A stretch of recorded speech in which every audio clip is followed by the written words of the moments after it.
Greetings, fellow investigators, and welcome back to our video podcast, Into the Darkness, where my friends and I play the Call of Cthulhu role-playing game. I'm your host, Tom Rayleigh.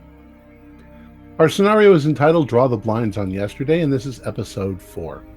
It was written by Marcus L. Rowland, and our GM is Mick Swan. Once again, I will be giving the recap as Father Damielos. So without further delay, let's begin our journey into the darkness.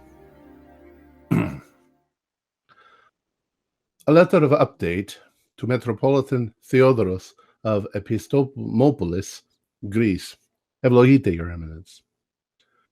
With your blessing, I have accompanied the gentlemen I described to you earlier as companions aboard Flight 1743 to an area of Wiltshire, and specifically to a small village referred to as Lower Poolford.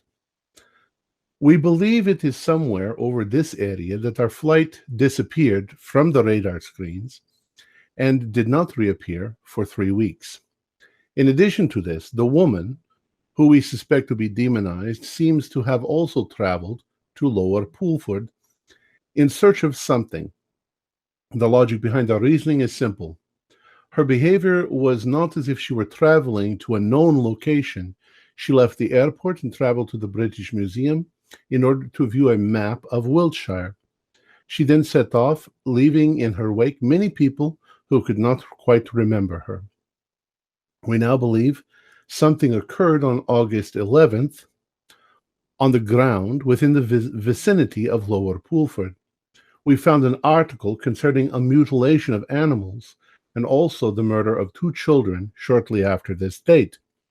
It is our belief that these things are all related somehow. Once in the town, we had to be very careful with the residents, as they are a close-knit community and are deeply affected by the tragic loss of these small children. I cannot imagine how anyone could deal with such a terrible loss. It is a strike, sudden and swift, with no hope of consolation in this life. We follow the lead, as they say, to a small, dilapidated farmhouse because one of the locals had described our mysterious woman driving in this direction. It proved to be useless, as the gentleman was unwilling to talk to us. But there was another lead that may be important. There is a religious cult located in the vicinity. They call themselves the Temple of Light and Truth, but the locals call them yippies. Apparently, they produce honey, which nobody buys, out at a place called Thompson Farm. We will probably drive out there and see what they are all about. I am also thinking now, based on one of my companion's suggestions, that we should at least see the place where the children were killed. This is not out of morbidity, but because the exact location may also play a role in this story most strange. Once again, Your Eminence, I ask your continued prayers not only for myself and my companions, but for the poor grieving town, and that our souls and that the souls of the children may rest in the saints and in the arms of our most glorious Lord and Savior Jesus Christ. Presbyteros Damielos Grigoritis, St. Hieronymus Parish, Norbiton, London, England. Okay, so when we left you before, were you in back at the pub, or were you just leaving Corey's farm? I think we had just gotten back to the mainstay of the town after being shot at by the resident. Yeah, being shot in the direction of would be more appropriate. I think he wasn't a right. Good yes. shot. So, I think that amounts to the same. There's only one road and it goes right back into Lower Poolford. So yeah, we're back in Lower Poolford. Back under the train line. Mm-hmm. Okay, well, in time-honored GM fashion, what are you going to do next? Should we? Well, I think 2 things we need to do. One is we need to see this cult, and I think it would be a good idea to find the place where the children died.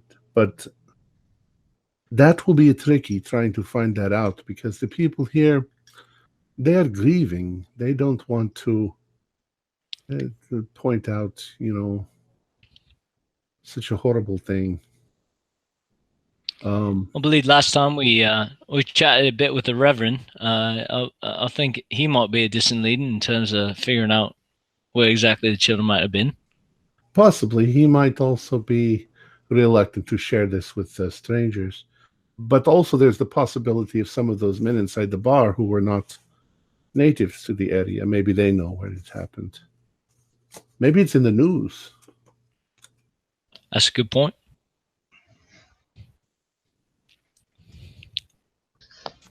What do you suggest?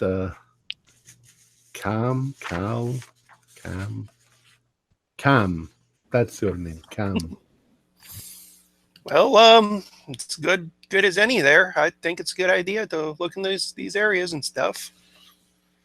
I'd like to, along the way, if possible, maybe talk with the shopkeeper again there when he's not so occupied and not so many potential ears there. The people in there might have been putting him a bit more on edge than he normally would be. They didn't seem too friendly. Lower Pulford looks fairly small. Is the church and the bar and all that like across the street from one another or within walking distance? Well, if you look at your map, the church is number 1, which is at the sort of T junction. The number two is the pub. All right, they're practically next door to one another. 3 and 4 are the 2 village shops, okay, opposite each other in competition, as village shops tend to be. And you haven't explored the rest of the village yet. Okay. Hey Tom, can I in your recap, did you say we knew the location of the Temple of Light and Truth?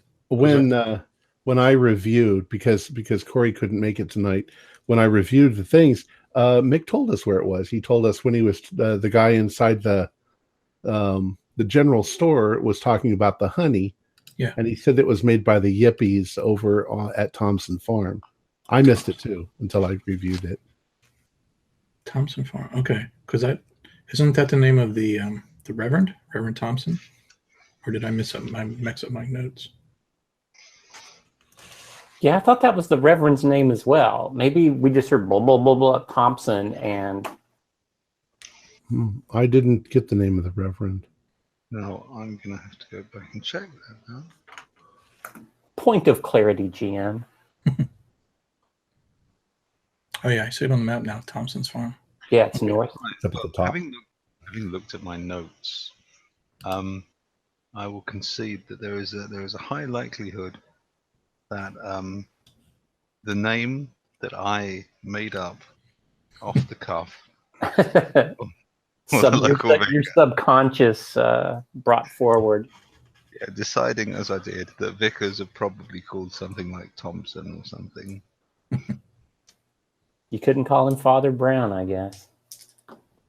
One is called Thompson, and the other one's called Thompson's. No, they're both called Thompson. They're Thompson and Thompson. They're twins. Maybe Thompson. Both have moustaches and black bowler hats. Maybe Reverend Thompson sold the farm to the Temple of Love and Truth or whatever it is. Could be. Maybe he suffixes every single conversation with no relation. All right. Well, we're right in the middle of town, so let's park like at the pub. But yeah, that's no problem. There's a small car park at the pub, so. And then we can walk over to the church. This is where I can work because I will just pretend like, I've never seen an English I don't know if they say Anglican or Episcopalian. This is an Anglican church. Anglican. It's not a terribly interesting looking building. It was built by the looks of it in the 1930s, but it's not an impressive Art Deco 1930s church. It's a very sort of It's a country functionalist church. red brick 30s church. It paid no attention to fashion in its construction.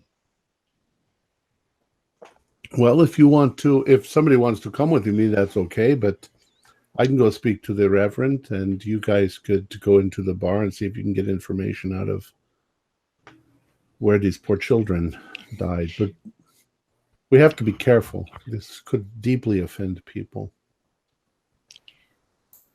Well, I think I'm much more equipped to go chat with some fellas in the bar than I am in the church. So I'll go and head into the pub.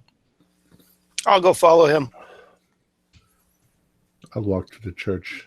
I'm always up for a drink. Sounds good to me. I will go accompany the father, but I did have a question for... Did anybody get the impression that the guys in the pub were the ones who wrote the original article? Do we know that for sure, or was that they were just random reporters?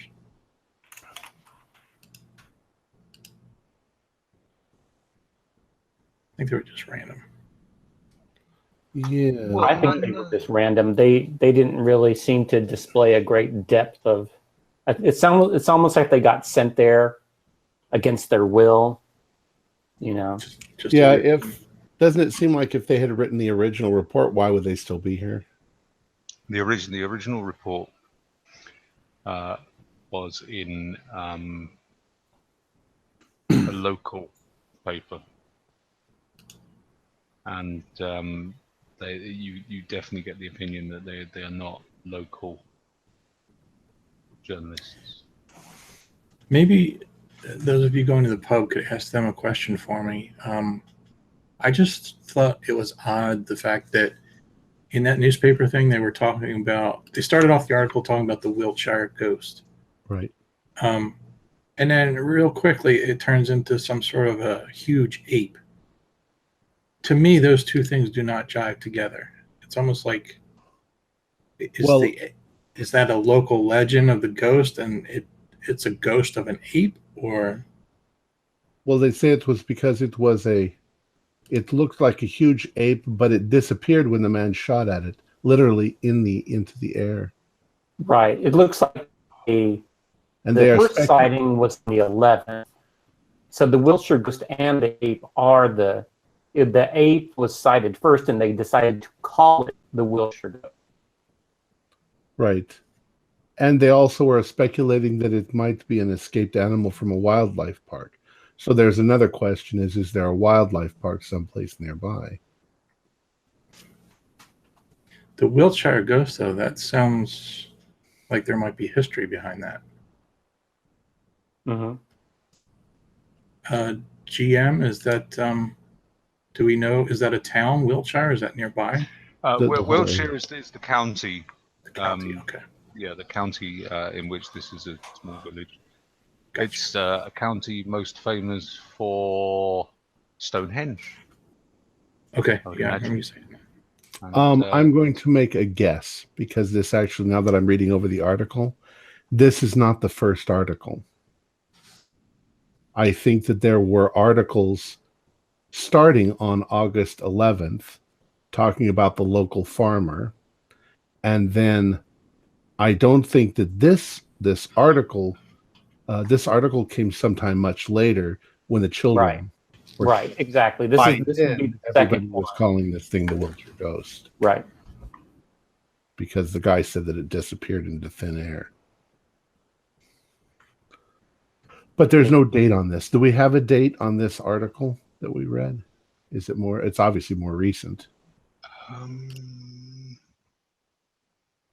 Yes, it was dated August the 18th. 18th, so a week later.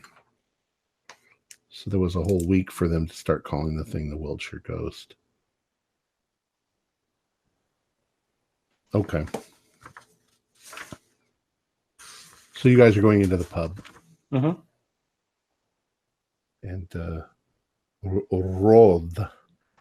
Very hard name to say if you're Greek. Roth. Because they don't make the D sound. They make a TH. Roth. So, which party are we looking at first? The church group or the pub group? That is for the GM to decide. Let's do the church first, shall we? Okay. Church it is. The small group first. So Rod, you see, churches have not changed very much in shape. Even when you go all the way back to the Byzantine era, they're still basically rectangles, or mostly crosses. Rectangle with two little places for the choir to stand. And here it is still a rectangle. I don't get in churches too often, so I'm going to take your word for that. And I don't know what the orientation is here, but traditionally all of them face east. So the altar is always at the east end of the church, facing the rising sun. Amazing. Actually, on this map, I think it is. So we go to the church. Are the doors open? Yes. Okay. Father, just remind me, why are we going to the church again? We are going to try and see if we can get them to talk about the children. Children, the location. To find out where they were, and maybe to confirm that the cult is up in the northern part of the town. Okay, gotcha. At Thompson Farms. So how do you want to do this? You want to be good cop? I'll be bad cop. Okay. I don't think you have to be bad cop. We can both be good cops. Oh, okay. But just be polite. Offer our condolences on the death of the children. So, anyways, we open up the door and step just inside. I look around because I'm not really that familiar with modern Anglican churches. Well, to your eye, as a Greek Orthodox priest, to your eye, the church looks very Spartan, almost sterile. Mm-hmm. It's predominantly white, and it has pews. It has pews, and the only person you can see in there is an elderly woman in twin satin pearls who's arranging some flowers on a side table. There are one or two bits and pieces of ecclesiastical furnishings, a gold cross, a podium. Yes, but it's none. There's none of the iconography you're used to. Right. It looks very plain. The most interesting facet of it is the stained glass window at one end, which is quite a modern stained glass window. This time actually very very much in the 1930s style, very very much in an Art Deco style. Abstract, yeah. It appears to just show several major saints and an image at the top that seems to be the sun shining on Christ. Okay. Very vanilla as far as stained glass windows go. We make very little noise as we step inside, and I say we'll just wait here until she notices, and then I sort of give a so that the lady maybe notices us. She turns and she looks at you with a slightly shocked expression. I must look very strange to her. Yes, probably the result of your ecclesiastical garb. And says, "Can I help you?" Yes, may we speak to the pastor of the church? Oh, I take off my hat. Yes, of course, yes. I'll just fetch him for you. And Thank you. She scurries off to through a side door in that way in which old women tend to scurry. Hmm. And only a couple of minutes later, she returns with a chap dressed in a dark suit and a grey waistcoat and a dog collar.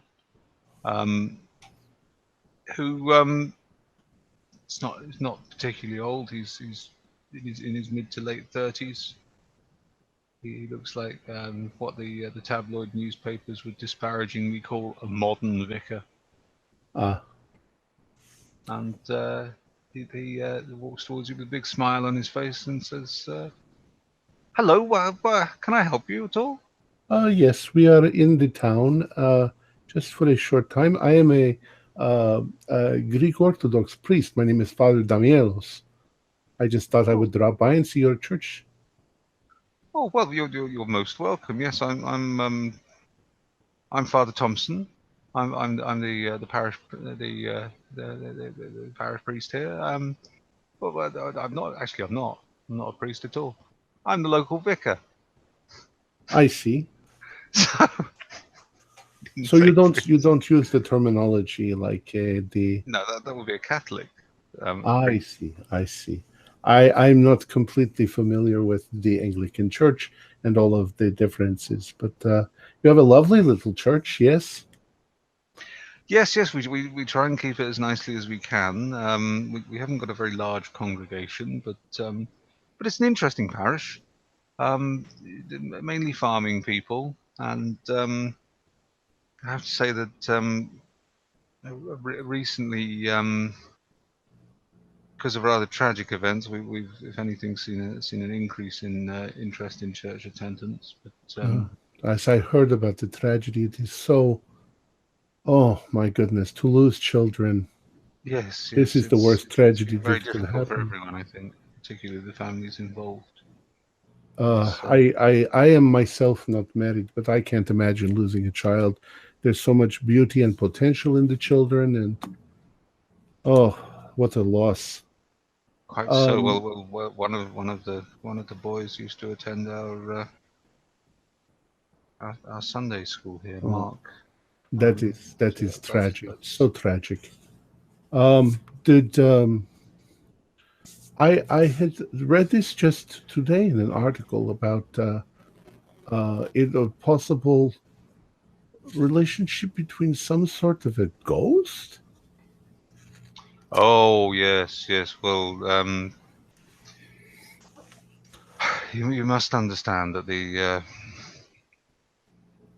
press have a tendency to sensationalize these things. Oh, Um, Now the contention in the village is that it's some sort of escaped animal from oh, a zoo or a circus or something. Because we've lost sheep to it as well, and I believe a horse was rather badly savaged. my Um, goodness. they Is that they a took to calling it the ghost purely because it would savage things, and then it was completely gone. And unlike normal animal attacks, it didn't happen in the middle of the night. Some of the attacks would happen in the middle of the day, and no one saw anything. And really? yeah, That is well, terrible. Is except there a Peter said that he saw something, but well, that is the man, Mr. Gills, that was Peter mentioned in the article? Peter Giles. He's a local farmer. He's gone off to stay with his sister I imagine the in shock Norwich. is. What Um, what what area did this take place in? Is it right here in the town, or? yes. Well, just outside the village, there's a place called Drew's Pool. It's a footpath goes down there, and it's where the children go and play in the summer holidays. Really, They always have done. They go fishing down there. It's so I think they go swimming as well. It's not terribly deep. And there is no crime out in this area, no? I mean, it's a small town. Well, I mean, things happen. I mean, I'm led to believe from talking to the local constables that the biggest problem out here is drink driving. Yes. And occasionally, someone doesn't tax their car, or they just minor things like that. Really, I think we had a burglary, a spate of burglaries about 4 years ago, but that was people coming down from Bristol, and they were just driving around the countryside, just robbing people on their way. I know they did far more houses in Upper Bulford than down here. I mean, most people passing through miss this place entirely unless they're looking for it. Oh my goodness, I'm being so very rude. This is my friend Rob Lisbon. How do you do? At this point, I step from behind Father Damielis and magically appear. Oh, hello. I didn't see you there. How do you do, Father? Oh, no, so not Father? Yes, I'm still a father, yes. Well, the Reverend Thomas. Reverend? Father Thomas. It's interchangeable, please. It's Jeff. My name. Jeff. Yeah, it is so funny. So many of your names are Geoff. very difficult for me to pronounce. Jeff. Do you the sounds that you make with the letters J and I think you say D. Well, I was very nearly called John, but I changed my mind at the last minute because Ioannis in Greek. John Thompson sounds too much like John Thomas, which is a bit rude. It is a short name in English, John, and it is a long name in Greek, Ioannis. Yes, well, Jeffrey Thompson. That's my name. How old is your church? Oh, this church, it only goes back to about 33, I think it was. Quite a recent church. The stained glass window is beautiful. I like yes, very much. That's the original feature. That was we're very lucky because the church was the churchyard was actually the site of a bomb during the Second World War. A bomb fell in the churchyard, but a German bomb. Yes. It didn't detonate though. Until the bomb disposal had to come and dig it out, and they dug a big pit. And I've heard of these things like this. Yes. They got down there, and I'm not sure if they found anything while they were down there. I do hope they didn't disturb anything. Well, I am very happy. Thank you for showing me your church. If I come back this direction, perhaps we shall have some tea or something together. Yes, that would be lovely. Lovely to talk to you about the differences in our respective schools of thought. That would be very interesting. I mean, usually it's quite a friendly place, this, but you must appreciate that people are terribly upset at the moment. I just can't imagine it. We have many children at my parish, and I just can't imagine losing any of them. What a horrible, impossibly horrible tragedy. And in such a way as well. It's yes, there was an accident. The woman who found her, Miss Parker. She had to be hospitalized, I imagine. Oh yes, she's. I know I would have to. I believe some of the ladies from from the church have been visiting her. She's up in Salisbury in the county hospital, and yes, she's taken it very badly. Well, very badly indeed. She was out walking her little dog, and came across their remains. And well, apparently she's still not saying very much about it. How does one find this Drew's Pool? Drew's Pool? If you go out of here and take the lower road, which goes through the rest of the village. It's the road down to the shops down there.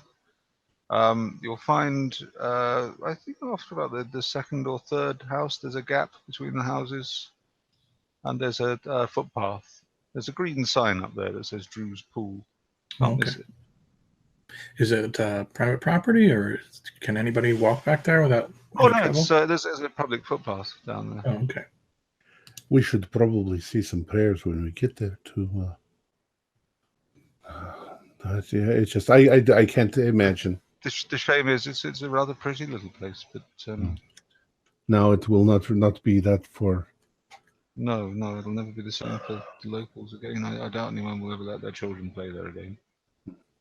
Well, thank you so much. God bless you, and I will keep you in my prayers now that I know your name. Rod, shall we rejoin our other friends? We have other friends in town, you see. Yeah, sure. Thank you very much, Father. No, you're very welcome. Vicar. and we leave. I could use a drink. Okay. Do you think we know how to make Sazerac here? I don't know. I never heard of it. Aviation? Yeah, there's definitely going to be no creme de violette. Would they have ouzo? Possibly they would. Possibly. We should have actually invited Mr. Thompson to the pub, and then we would have had the beginnings of a good joke, I think. Huh. A Greek Orthodox priest, an English vicar, and a reporter all going to a bar together. I'm going to jump across to the pub. All right. And establish what's going on there just before you arrive.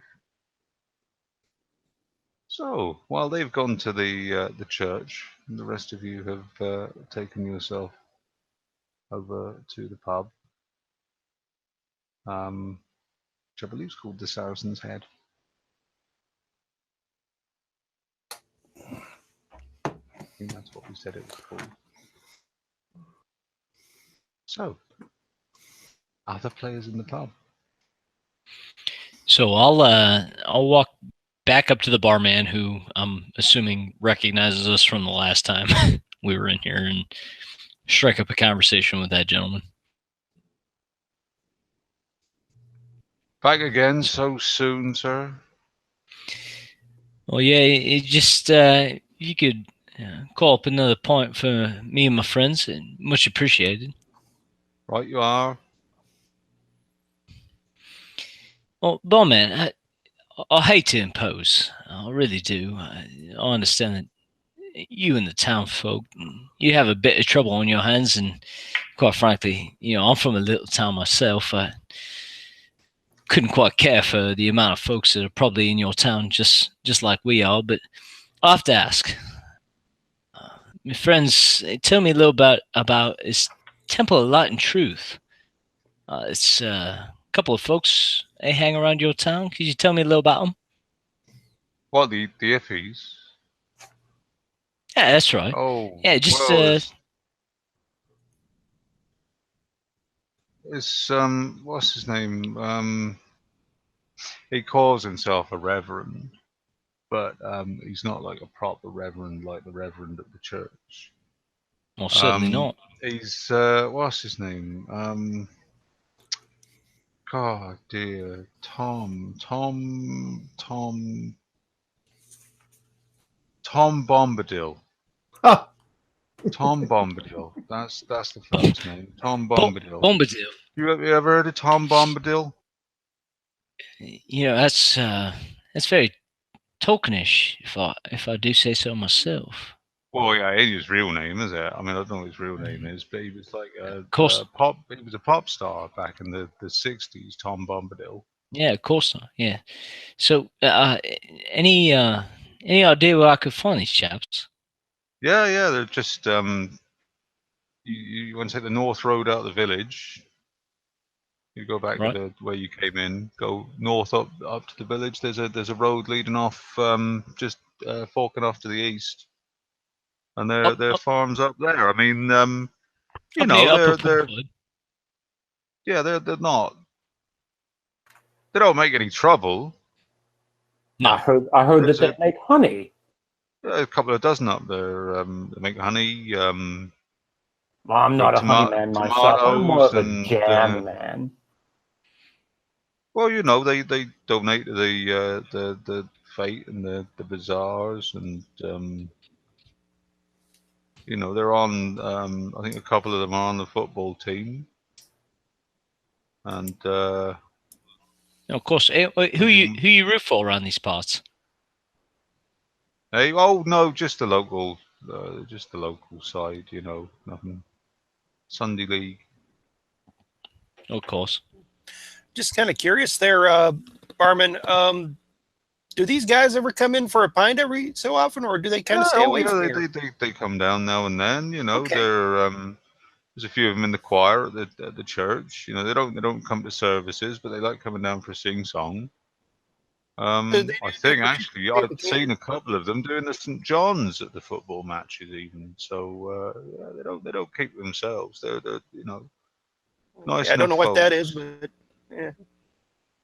Oh, the St. John's. It's the St. John's ambulance. It's like a first aid thing.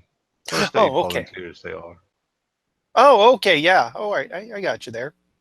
But you know, they're all So like very... you know, they grow their own food, and they do that meditation. I don't know what that's all about. But...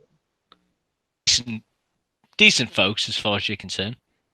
Yeah, they're all right. I mean, I don't understand what they're up to really, but it doesn't seem to be much of it. They seem happy enough.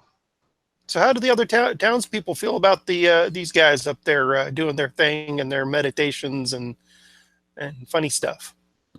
Oh well, I mean they've been up there now for it must be 10, 12 years since they bought that place. Came here about 75, I think it was, and when they first got here, we thought they were going to be all you know, loud music and parties and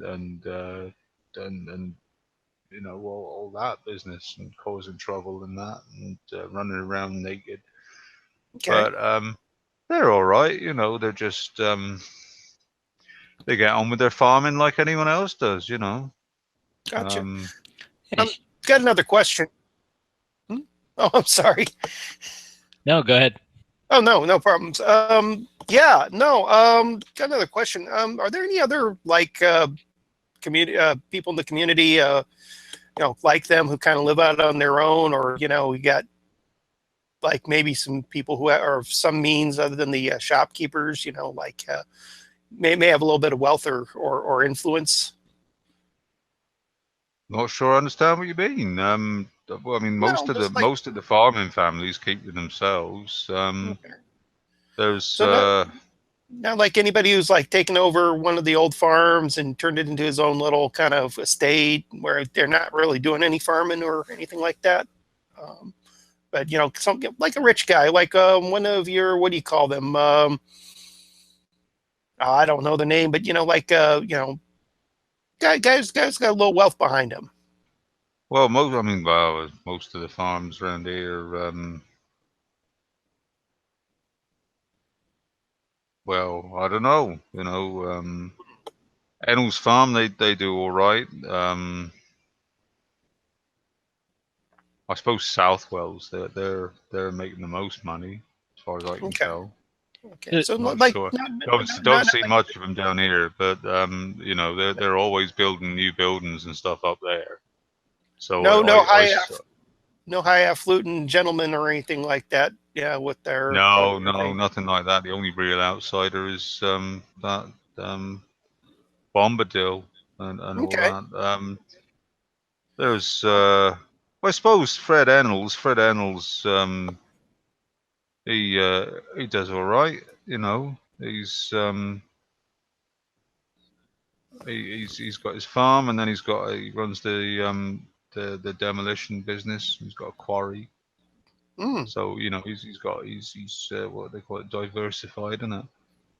So yeah, he's all right. He's got some funny ideas though about didn't like the power cables coming over his land.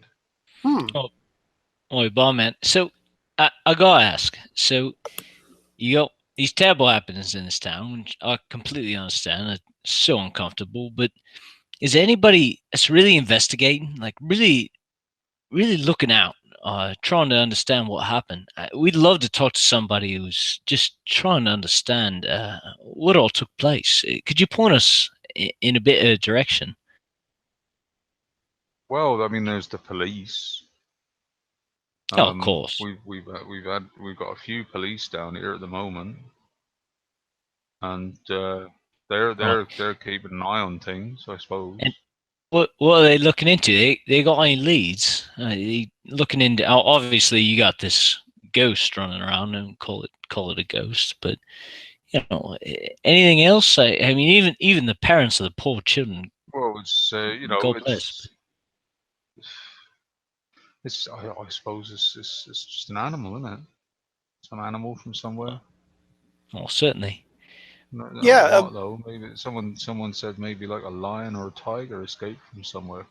That seems. Well, would there be anywhere? They reckon they was all torn up and stuff. Would there be anywhere here that, well, like someone who's running a animal park or something where a tiger could get away? Oh no, there's nothing like that around here. It's just okay. Sheep and pigs and. No problems with wild boar out here, eh? Oh no, that's a lot further west. Okay. We have problems with pigs back up in Michigan. They're becoming a real nasty problem. So yeah. No, I'm told they got wild boar up the Forest of Dean way, but not around here. I haven't seen anything like that around here. Mind you, old Corey, he said, drunken old idiot, but he reckons about come on, it would be about 1977, I think it was, the Jubilee year, Silver Jubilee year. He reckons he saw what do you call it? One of them little kangaroo things, a wallaby. Wallaby. He reckons he saw one, shot at it, missed. Wallaby, is that right? His own, he couldn't. Yeah, I mean, he's no good with a gun. No, couldn't touch his own ass in bed. Gotcha. It's a subject, but it's talking about a deal. They ever take visitors up there in? They got people. They have people going up there all the time for them retreats and things, and that doesn't sound too bad. And chanting and writing and whatever they do up there, painting. Yeah. So he's got a business of this kind of retreat, as you call it, huh? Oh yeah. There's people, I suppose, all sorts of yogurt weavers. No, I think it might be worthwhile to go check in, just see what's going on up that direction. Yeah, I mean they're friendly enough. You wouldn't have no trouble with them. The ones to avoid is old Corey up the road and Southwells. We met him. We met him in his shotgun. Yeah. Yeah, that sounds about right. He he's lost it. Yes. Didn't look like his place was occupied till we actually ran into him. Oh well, he's tight as old assholes. He is. He won't spend money on nothing. All this. He's got. They've had swine fever up there, and terrible. They see none of the other farmers talk to him because he's had outbreaks of disease up there. You get an outbreak of disease in the area, they shut down all the farms, so he ain't very popular. I don't know. I don't know what he's like with the. Sorry, my accent's going a bit weird there. It's I've got a cold. Looks like he had a bad case of assholeitis when we were up there. Oh well, he's a he won't pay for the vet. he won't pay for the vet. Then his animals get sick. Then everyone else's animals get sick. So he ain't popular. I'll give him a boot in the ass for free. You want to watch it? He'd enough. He's going to hurt someone one day, waving that shotgun around. Probably himself.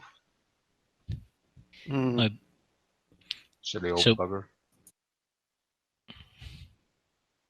All right, so I think it's worthwhile to go chat with those folks up at the Temple of Light and Truth, as it were. Bowman, any other folks that perhaps the parents, and I hate to press, I really do, but the parents of the children that we're talking about, they live around these parts, obviously. Whereabouts are they at? Where do they live? They're down the other end of the village. But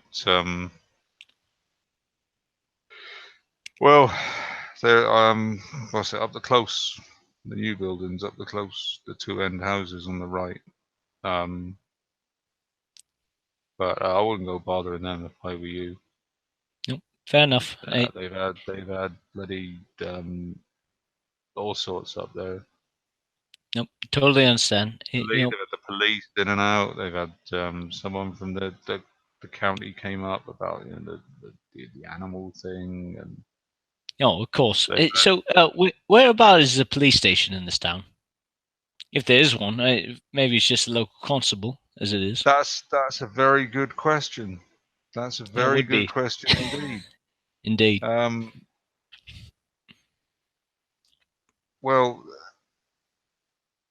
there's a hall next to the church, and they've been using that as an incident room. You know what? Barkeep, that sounds like an outstanding place to maybe go continue my line of questioning. You have been absolutely wonderful. And here's a quick tip for you. If you're looking for it, just go up past the church and over the bridge, over the stream, and it's just the first building on the left. After that, that's much appreciated. And I'll slip £5, and I have no idea if that's worth shit in this day and age. But I'll slip £5 across and say thank you much for you entertaining us, folks, and I'll head out the door. Oh, you want another round? I will pay for my round, and I'll also slip that £5 over and say, "Well, I think I'm good for now, and I'll much appreciate it, and I'll be back." Oh, right. Yeah. Thanks, mate. Yeah. Cheers. And just as you're doing that, Father Damielos and Rod. So, William, where the hell do you think you're going? I've just arrived. I'm thirsty. Oh, you know what? I'll change my mind. See, this mate right here, he needs a shot of Ouzo. And this other gentleman, well, I don't know what he drinks, but he gonna need something a hell of a lot stronger than that. Netaksa. Ouzo. Gesundheit, Father. Gesundheit. It is delicious aperitif. Should really drink it before the meal, but I'm not really hungry. If you don't have that, I'll take something like vodka or peppermint schnapps. Do you have Retsina wine? I doubt it seriously. Wine? Yeah, I didn't think so. No, we ain't got a restaurant or nothing. You have beer, though. Yes, I like beer very much. Yes, we have beer. I will have your strongest beer. Right, you go. There you are. There's a pint of Scruttock's Old Bowel Basher. Ah, one of my favorites. That's the good stuff. Classic British drink of always. You drink it like this because it takes 5 minutes for it to actually get to your mouth. That's right. If there's you might find the odd bit of twig or toenail in it, but it's like Drano for your soul. That's the seasoning. It's the toenail that gives it just the right kick. because it's from a foot. Oh, for the demi-elves, Rod, we were just having a wonderful conversation with the barkeep. He absolutely outstanding individual. So it seems like the local constable has got a bit of information as it relates to the case at hand. Not that we want to bother these fine people, but it might be worth checking in with them. But I found out where the children were killed, and it is a place where they often would play, and it is not too far. It's to walk through the woods to a pond. If you would like to go, I'm not sure.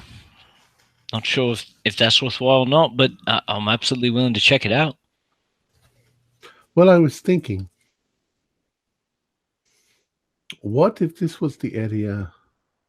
Once again, I think that we were flying right over this area when we disappeared. Something very evil is here in this town. I don't know what, but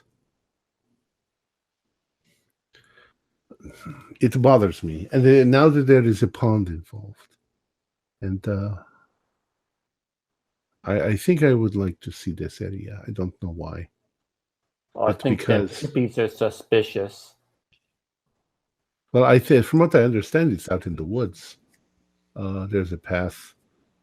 People aren't going out there, but I mean, if you'd rather you go to the Temple of Light and Darkness or whatever it is called, and but I think I would like to walk to the pond. I think it was the Temple of Truth and Dare or something like that. I don't know. I wasn't listening. Truth or Consequences, maybe. Yes. Personally, I think I'd like to spend a bit of time with the local constable, just get his feel. But if you guys would like to, check that area out, I think that'd be absolutely worthwhile. I think it is just a short walk down the path through the woods. We can go there and then come back. What time of day is it? It's just after lunchtime.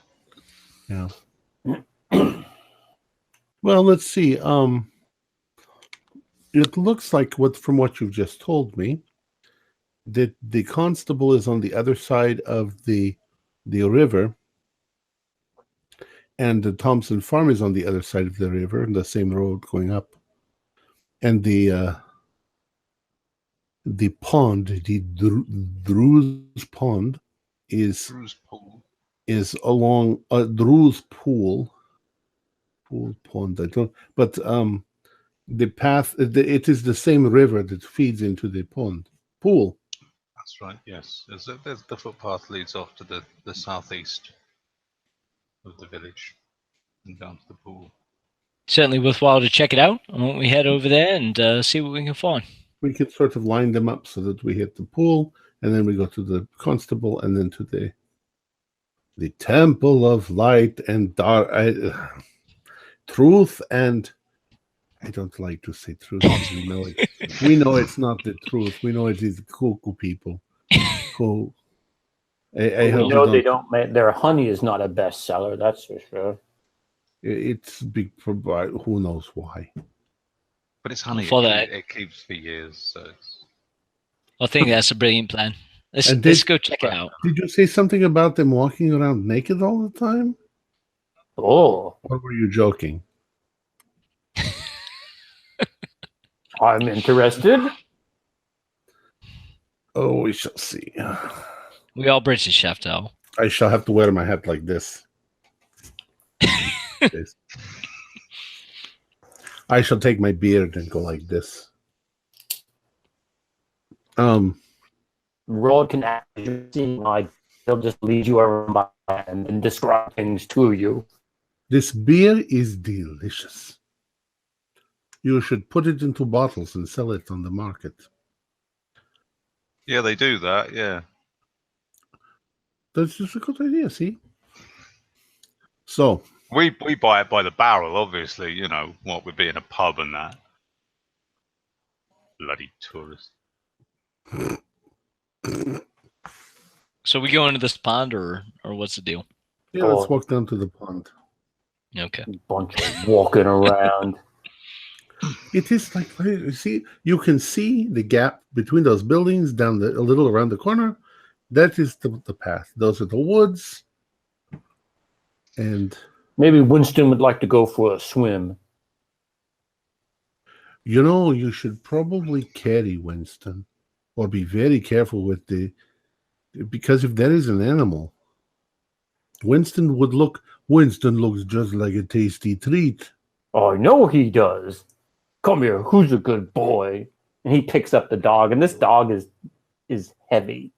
Winston needs to go on a low carb diet. So and I sort of go to pat him on the head, and I do this, but I don't actually touch him. He may or may not growl at you. Question for Bill: what kind of dog is Winston? Oh, he's an English bulldog. Oh, fantastic! Very stereotypical British. Yeah. So he's like, Perfect. Exactly. A lot of drool. Critical plot element. Yes. Right. Yeah. Character design. Wait, so let's head out. Let's go. Let's head over to this pool. so we're going to go around the curve in the town to the gap, and then follow the path. I see it goes right into the woods. Yeah, nothing bad can happen there. It's very beautiful. Well, it's Cha, cha, cha. it's about half a kilometer, or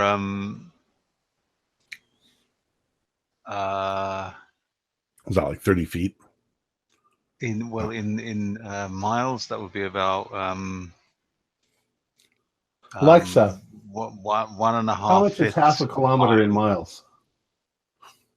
Half kilometers is 0.31 miles. So it's about 0.31 miles. Thank God for technology. Alexa, I mean, how many feet is 0.31 miles? 0.31 miles is 1,636.8 feet. It's hardly a walk. Of course. God sounds like a woman. No, that is not God. That is a technology. Some lady in the corner of the bar is named Alexa. Yeah, exactly.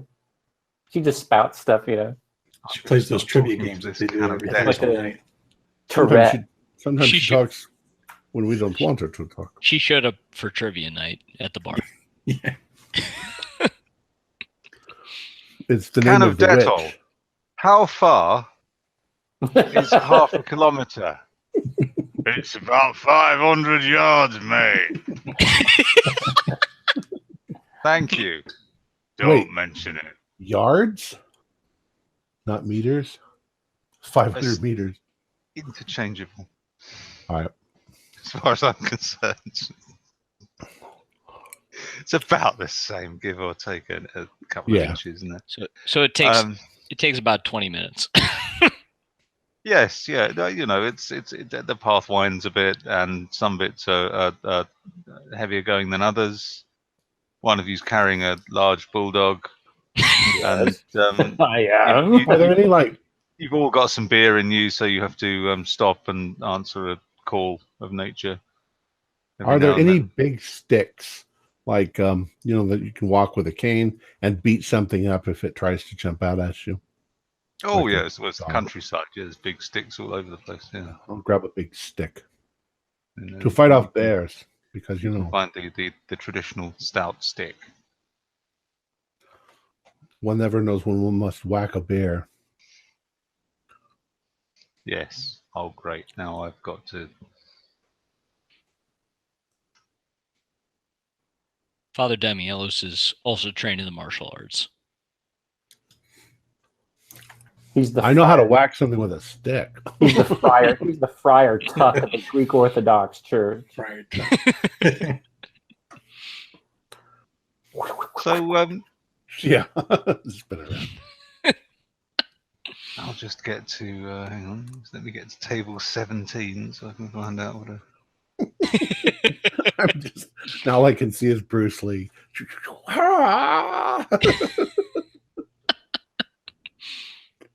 You need to have a yellow jumpsuit with black stripes. I am like a cross between a Shaolin priest and a ninja. I'm all Is in anyone black. else picking up a big stick? A stout stick? Yeah, well, I got nothing else on me, so I'm gonna walking stick myself. Okay. I'm pretty sure my bulldog will do at least 2d6 of damage if I throw him at someone.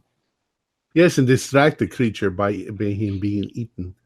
So now we're all well armed.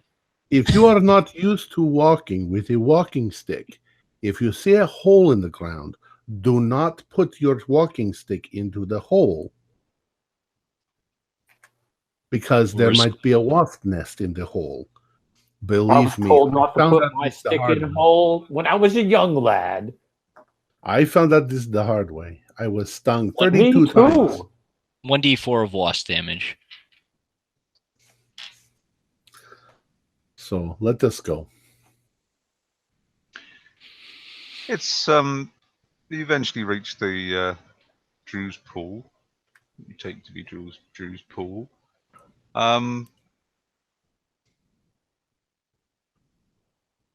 It's actually it's not an unpleasant looking place. It's surrounded by trees.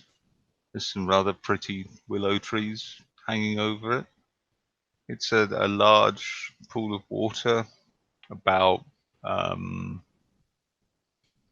25, 30 feet wide at its widest point. At one end, there's an old standing stone at the north end of the pool, and the stream passes through it. It's quite picturesque, really. The land dips, the footpath dips a little and sort of leads down into it. So you're currently standing, I guess, about 40 feet away from it, on the crest of the footpath, just as it begins to meander down to the pool. And what's a standing stone, Nick? The standing stone is a monolith. Standing stones were like Stonehenge. Okay, got it. But just a single stone. From our intelligence with the locals, do we have an obelisk, you might say? Do we have a good feel for where the actual event occurred? No, you were just told at the that pond. It happened at Drew's pool. Okay, so I'll kind of make my way around the shoreline, I guess, and for lack of a better term, just look for clues, spot hidden, as it were. Same here. Yeah, okay. Everyone make a spot hidden, in fact. Well, actually, I was going to say I'm going to excuse myself for a moment and say some prayers for the children. And okay. I have a bottle of holy water I carry with me. I'm going to bless the pond in case there are demons here. Okay. I made my spot hidden with an extreme success. I'll let them move ahead while they're doing it. My spot hidden was also an extreme success, an 8. Made, but not with an extreme. Beer makes us alert. Here. Well, for those Amen. For those who passed with a normal pass,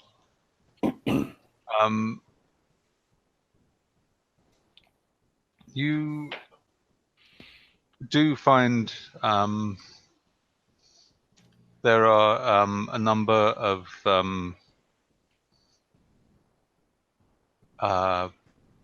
bouquets of flowers, a couple of teddy bears, cards and things at the south end of the pool, which you take to be the site at which the children's remains were found. For those of you who passed with an extreme, while you also find that,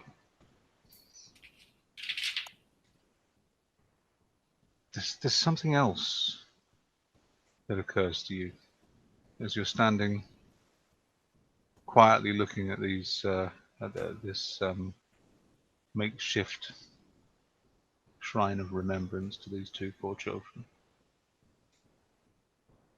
You notice that it's absolutely silent here. There's no sound of any animals or birds.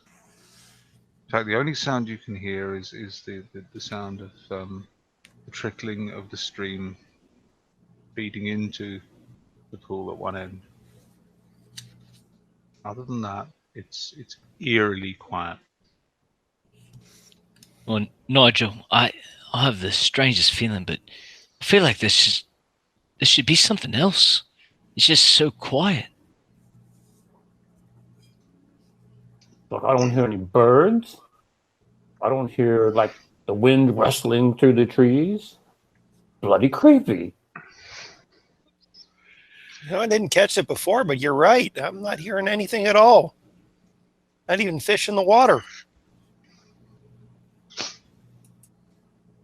I think Father Demi-Ellis would describe this place if I do say so myself. So, Father Demi-Ellis, you're standing where you came in. Mm-hmm. The rest of you are the rest of you all at the sort of, we'll call it a shrine. I mean, I don't want you to think it's anything occult, but it's. Yep. Mm-hmm. Okay, in that case, Father Demi-Ellis. Mm-hmm. Demi-Ellis. Could you make a power roll, please? Sure. 62, and my POW is 75. So I made it. Okay. Okie dokie. And I am saying my prayers. My prayer rope, because I don't have my Omoforion.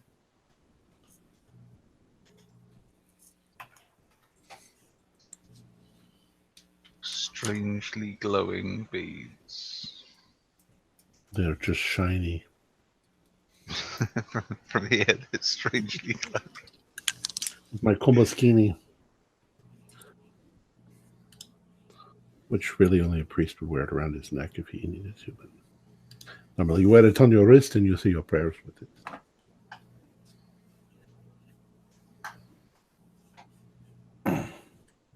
Okay, so at one end of the pool, you have this makeshift shrine, which you take to be at the point at which children were killed.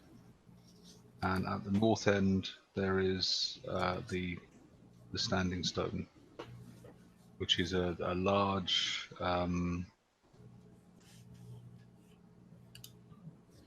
it's a large stone. It's about 12 feet high, although you suspect there's probably a lot more of it beneath the ground.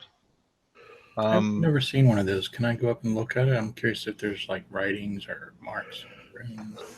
Yeah, I'm going over there too. It's kind of standing out there. No pun intended. Rod, yes, you can. Make a spot hidden. 54 is a pass with a 60. You don't find any carvings on it as such. But you do find several deep scratch marks in the stone. And most worryingly, they're very white, very fresh. They don't look like old scratch marks. Okay, not weathered or anything. No. They're certainly very fresh.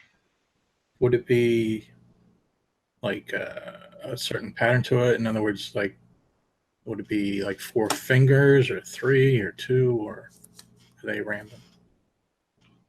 There's a selection of them, but for the most part, bear with me a second. I'm going to look at something.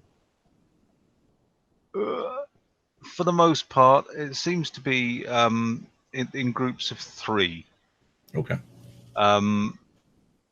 There are sort of 3 groups of 3, and on one of them, there's maybe right at the bottom of it, there's maybe a 4th little nick underneath it.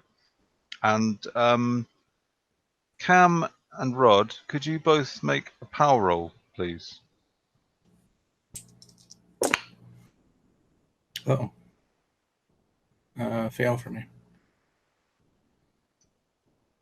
And for Cam? Cam, you're muted.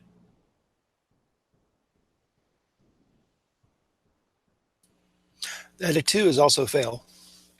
Okay, could you, if you both failed, then could you each lose 1 magic point?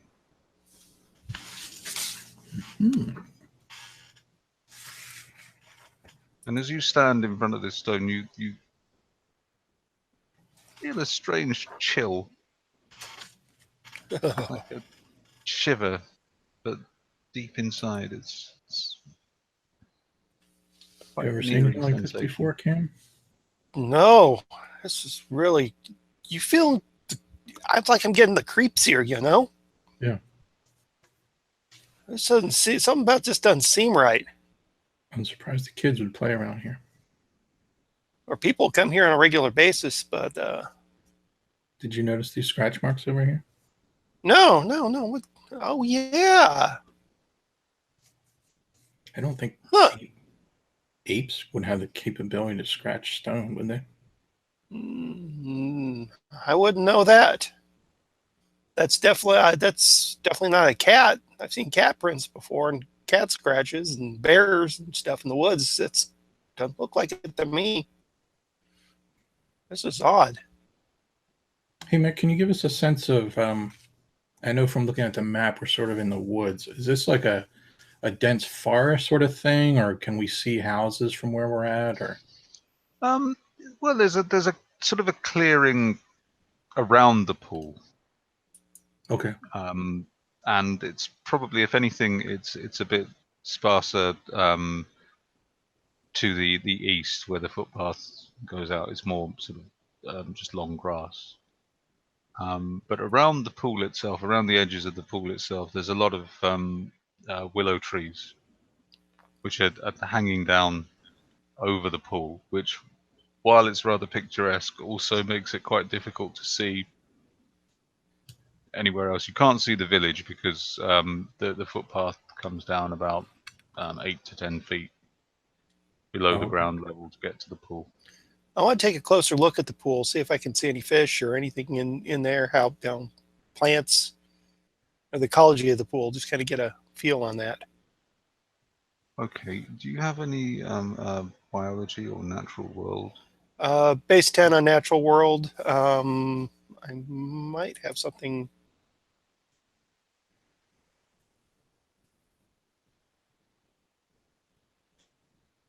No, base 10 on natural world. That's about it. We'll give it a go.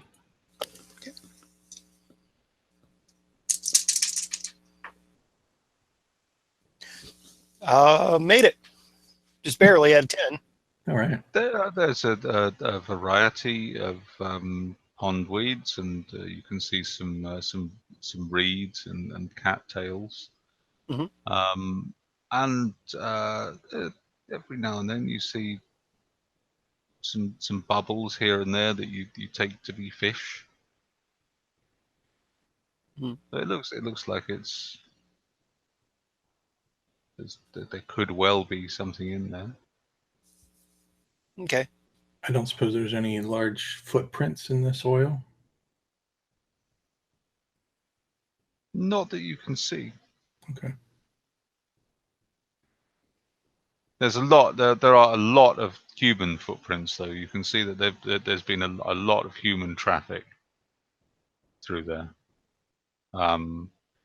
So, without having to make a roll or anything, I think you'd quite naturally assume that if there were any footprints from the attack, they've been absolutely destroyed by the sightseers and the police and the press and all the other people who've been through there.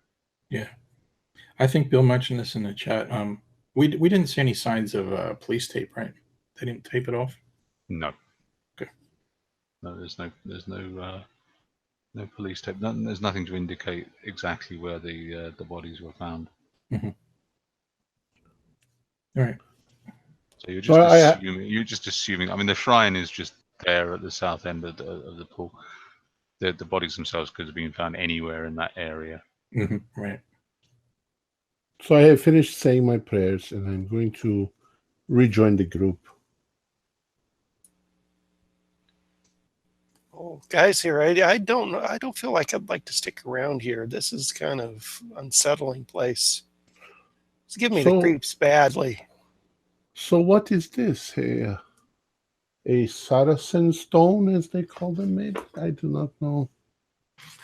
I don't know what's up with this, but it's kind of odd.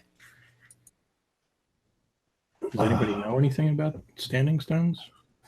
They're big rocks that they've stuck in the ground because they didn't have anything better to do back then. 5,000 years ago, it's like, what are we going to do? Let's put a stone in the ground. And then they probably worshipped it as if it were a god, because how did it get there? Then they danced around it naked.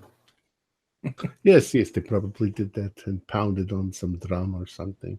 Well, those of you who are from England are quite familiar with standing stones and the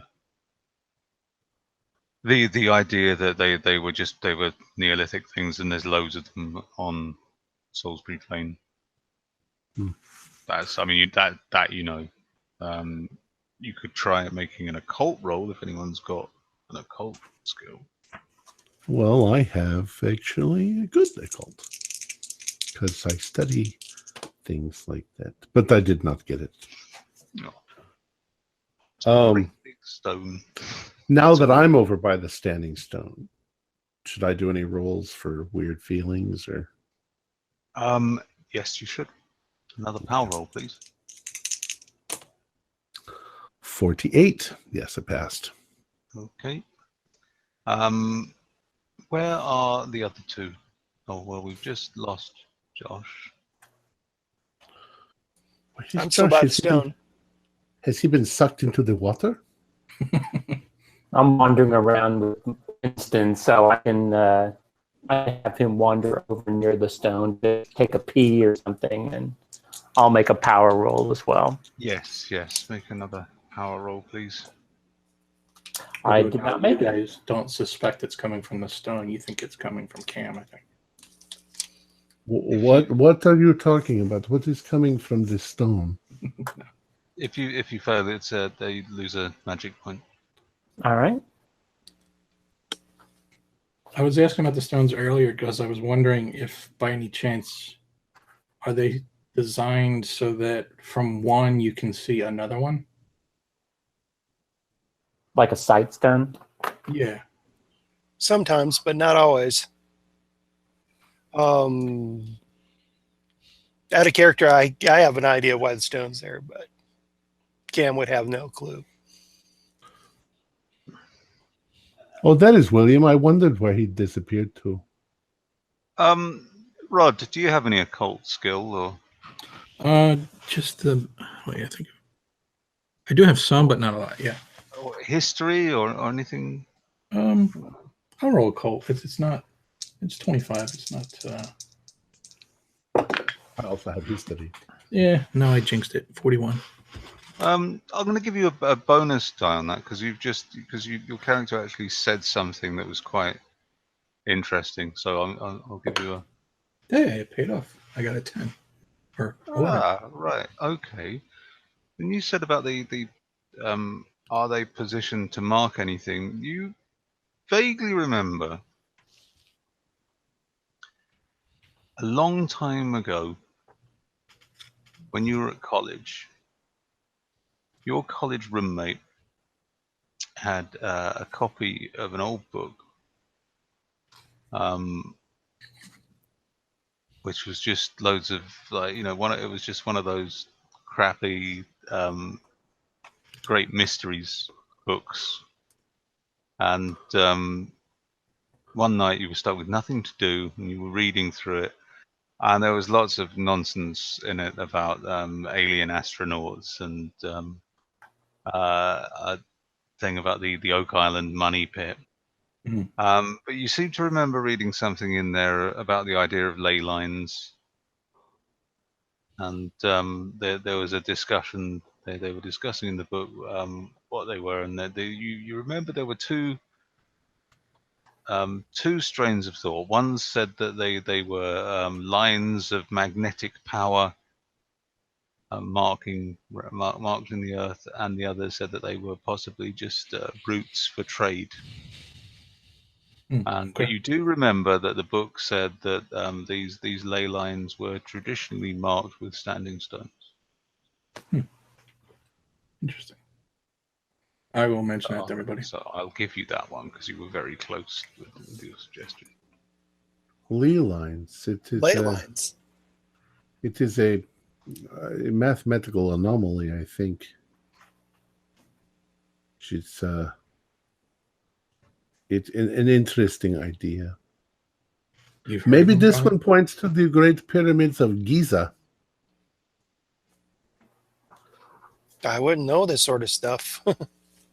I'm curious that it's a big rock, it's ancient, I kind of put my hand on it. Nice big rock. Does it feel anything other than just like a big rock? Yeah, you feel very uneasy when you touch it. There's like it's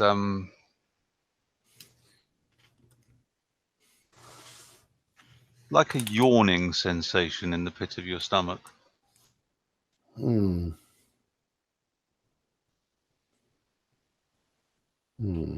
Almost like hunger, but not.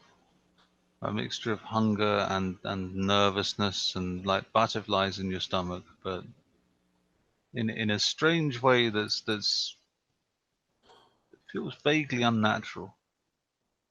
I'm going to step away from it, and I think I'm going to pull out my holy water and throw some on it. Where is William? Where are you at the moment? He seems flabbergasted. I think he was frozen Josh, when I said that's that. you. Sorry. Whereabouts are you? I'm gonna follow up on what everybody else is up to. I'm gonna kind of walk my way towards the stone. Okay. I'm gonna have everyone make another power roll, please. 01. 15. I am powerful. Okay, those who fail lose 1 point of magic, or 1 magic point rather. And Father Damielos, you pull yourself upright in front of this stone, and actively engaging your faith in the presence of this unusual feeling. You all right, Father?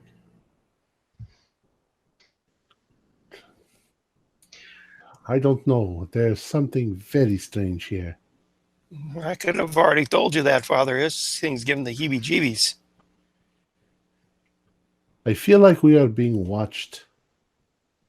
Don't you feel this? Oh, I know Winston doesn't like it around here. I think we can get out. I'm not sure if this is really the right skill to use. I can't think of a better way to do it. So,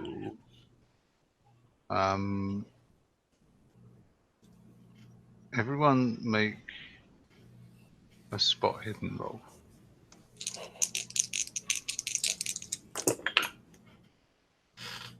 Ooh. 64, that's a fail. 15, that's a that's a fail. pass. 19 for me. 100. Ooh.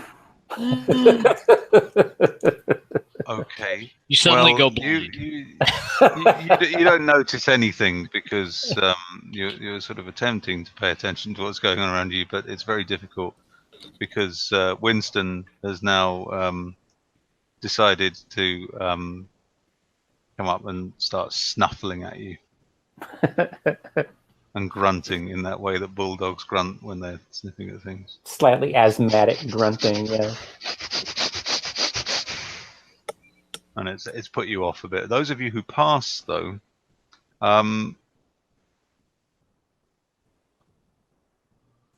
it's a very strange feeling. And you're not entirely sure whether you might just be imagining it. But there's a strange, almost staticky sensation that you're suddenly aware of. It's like the feeling just before there's a lightning storm. Like the hair is standing up on the back of our necks. Very much, yes. Or like the feeling that someone's just walked over your grave. Just a sudden uncomfortable feeling, but with a very physical element that there's almost a hint of the electrical about it. I'm going to recommend we all take a step or two back, gentlemen. Don't have to tell me Stepping twice. back. Didn't feel anything, but I'm stepping back. For Yeah. those of you who made that spot hidden, there's almost a sensation as though something's about to happen. Mm-hmm. As I step away, does that sense diminish, or is it in the area? No, it doesn't. Okay. Be on guard, You gentlemen. find yourself without even meaning to. You find yourself looking over your shoulder. I don't know about you gentlemen, but my spidey sense is tingling. Oh, I didn't know they had Marvel Comics in Greece. I wish it wasn't so unspecific as to what is going to happen. Of course we have Marvel. And Superman. I'm going to follow the lead of my companions and just kind of step away. Definitely here. I'm stepping away. I pick up Winston, and I'm heading for the footpath. How is Winston reacting? Winston is sniffing the air and looking about him and growling. Okay.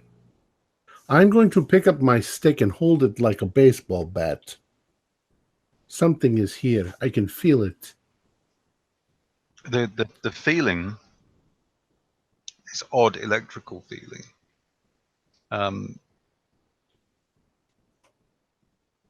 is, if anything, intensifying.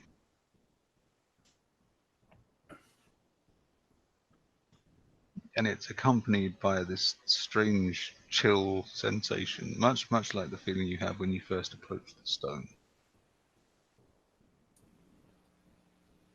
Padre, what did you do? I told you, I think there is a demon here somewhere. It is best Demon. not to run, but to stand against it and say your prayers if you believe in anything. As you say that, Winston starts to make a very strong and sustained growling noise. Well, I think Is he looking at anything in particular, like the stone? He's not going far away from his master, but he's pacing a few feet either side of you, growling generally in the direction of the pool. I think If it we may look be at the about. pool, do we see anything? Let's move away from the pool. There might be something. Do they have Well, crocodiles here? I think we should leave. You can't see anything in the pool. There's nothing. We should go slowly then. I think it's about time for us to step out. Everyone make a listen roll. It wants you to be afraid. It's working. 66. It's a 14. I passed. I missed it by 6 points. Can I use luck points?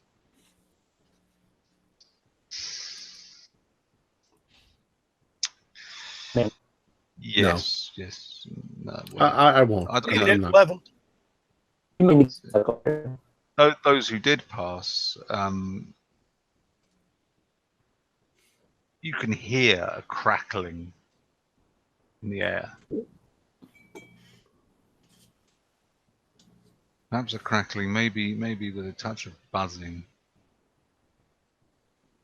Looking Like I around, said earlier, I pick up the dog, and I'm heading for the footpath. I'm getting out of here. I'm done. I'm Yeah, an me old too. man. Well, I'm a retiree, and I don't need this shit.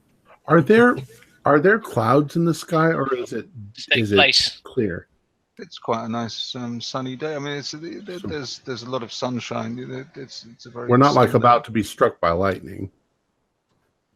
Not that you can see. I mean, there aren't any clouds. The sky is blue. It's quite sunny in the clearing where you are.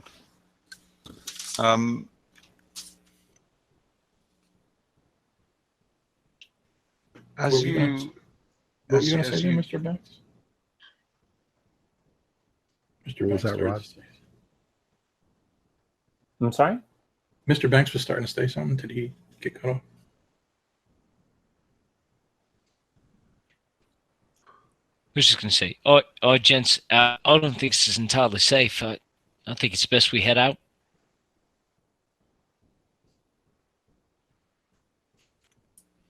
I agree. Let's go. As some of you are moving back towards the footpath, the crackling, which you now can all hear, becomes louder.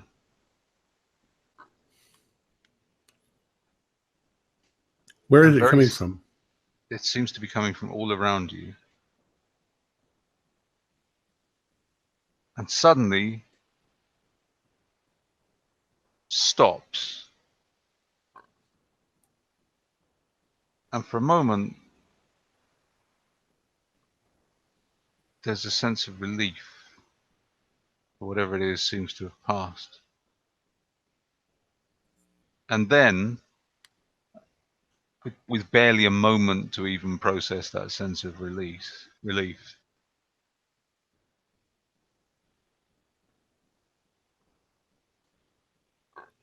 there is another sound. A sound that is almost indescribable. It's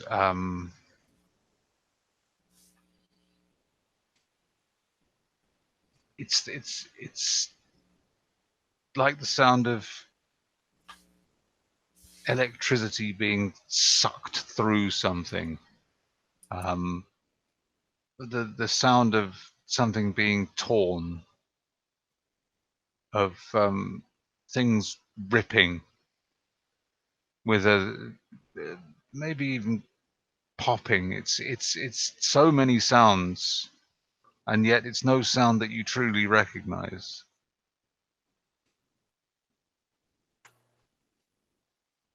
And then a smell, a fetid, earthy, musty smell, seems to come from nowhere. And in a way that seems to challenge everything you believe in, suddenly, where there was nothing, there is something. This thing appears, well, not appears, but it's almost as though it folds into existence in front of you.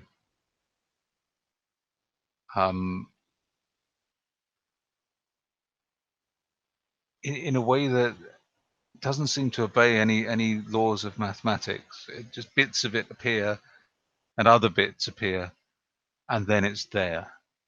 This great hulking thing with a shaggy, dirty, knotted coat, unusually long arms, 3 claws on each hand, and a face, if you can call it a face, that seems like some sort of afterthought, as though it's just its nose, if you can call it a nose, is just a couple of holes. Its eyes are just 2 dark pits, and it has the look of almost a skeletal face, but unusually well developed at the jaw, like a fat skull, with many teeth. And as this thing lets out a truly repulsive howl, I'd like you all to make a sanity roll, please.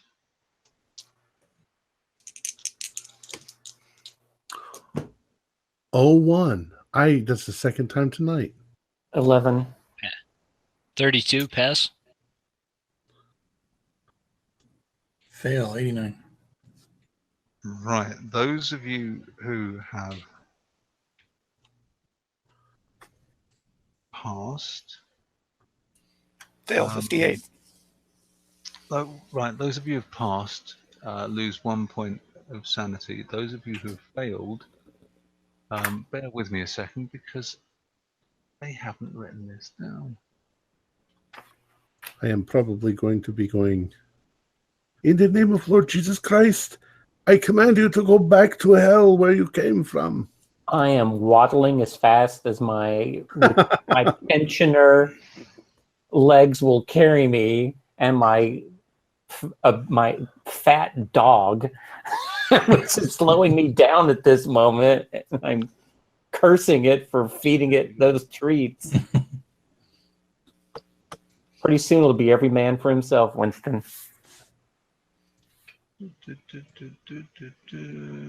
You shall not pass. Right, those of you who failed, I'm afraid it's 1d10. Dang. 2. Oh boy. Hold on, let me double check here. Yep. I believe a 0 is a 10. Yep. Yep. I was gonna say I got 0 loss. 0. That's not the way that works. I got the critical. Good guy. A good one. Oh dear. So Rod, Tom, have you got the cards? Yeah. Hold on. They're right here. Red mist. Well, I have no weapons. Well, I have pocket tools. Give me a second because I got a little mixed up last time. I just want the. I want the disclaimer. I would have great suspense now. Okay. Let's see. 1, 2, 3. 6, 7, 8, 9, 10. Pick a number, 1 to 10. Number 3. Okay, I gotta make some up first. Then 1. Oh, no, now that you're changing, I have to change my number. Number 6. Violent behavior. Oh boy. It says roll a 1d6.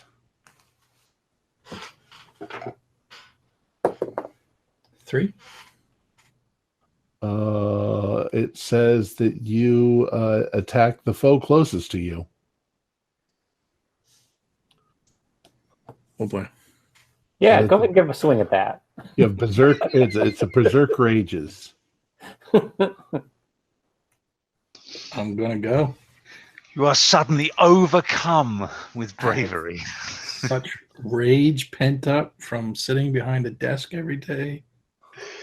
This thing is now the embodiment of every boss you've ever had.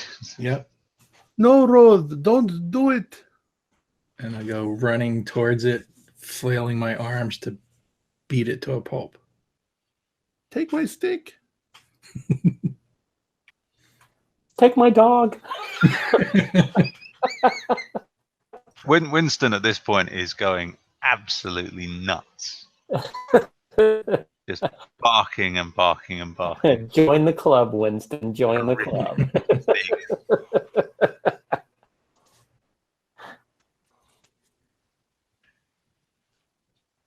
So what is everyone else doing at the moment? I'm running. I am on that footpath and I'm skedaddling. I'm Okay. standing firm, saying my prayers, I am not looking behind me. I am gone. commanding Little cartoon clouds duster coming up behind me. Well, outlining where your character was. Are you even abandoning your dog at this point? No, I am carrying the dog. I have All the right, dog. he's scrabbling over your shoulder, barking behind you as you run. Yeah, Furiously barking at this thing. he talks a good fight.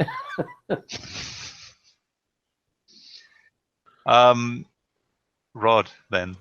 Yep. He's going to make a brawl roll, whether you like it or not. Yep. See, my logic was earlier thinking, I'm not going to bother to pick up a stick because I don't have any points in Brawl, so. Nope. 60 out of 25.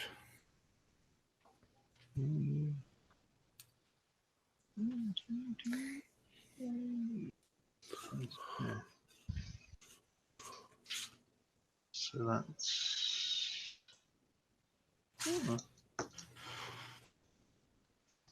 Oh, that was the red mist card. Cool. 26. Always just... Oh.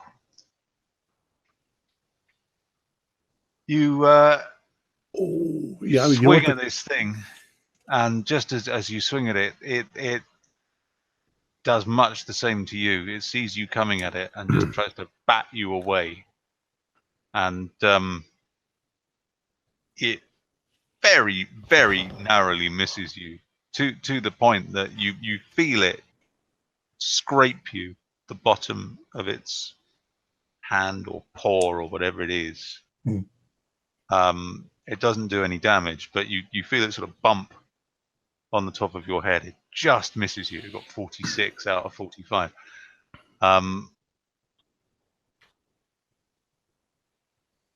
You guess it's angry. It's impossible to tell looking at this impassive face, but it's definitely it's making noises. I didn't read the card all the way through. If we go by what the card says, it says each round you roll a 1d6, and then that's the table of what you attack. So you could be attacking just the ground or the rock. You could also be attacking one of us. It is the red mist. And then you go berserk for 1d10 rounds, and then afterwards you fall on the ground, exhausted. 1d10 rounds. Yeah. 7 rounds. Oof. So that was 1. That's a lot of flailing. I try to move forward, getting closer to the creature, trying to ward it off with prayers and holy water. Okay. It appears to have no effect whatsoever. Well, I'm still going to try. He's just very powerful demon. Did it come out of the water by any chance? No. Okay. It just kind of folded into existence in front of you, like it just came literally out of nowhere. Mm-hmm. That was possibly, I mean, it's a hideous and entirely alien thing, but just as bizarre as its appearance is the manner by which it just, if it had come out of the undergrowth at you, it wouldn't perhaps be quite as frightening as it is that it just literally just popped into existence in front of you, Mm-hmm. accompanied by this disgusting smell. What is everybody else doing? I know Winston is taking Nigel home. I'm backing up away from it, and I'm trying to look for a rock so I can try and toss it at the thing. Make my way back towards the path. There are plenty of rocks. Grab a rock and toss a rock at the thing. Try and get its attention off of Rod there. Absolutely. Make a throw roll. All right.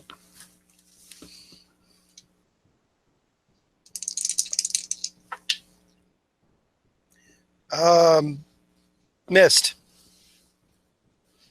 Keep on rinse and repeat till I hit something. Okay. Nigel, Yes, sir. as you reach the crest of the footpath again, and you can hear this commotion behind you of that those who are still down there tussling with this thing. You're running, but you still glimpse someone standing in the trees, generally to your left and just ahead of you. Okay. There is a figure silhouetted in the trees. Mm-hmm. But it's just on the periphery of your vision.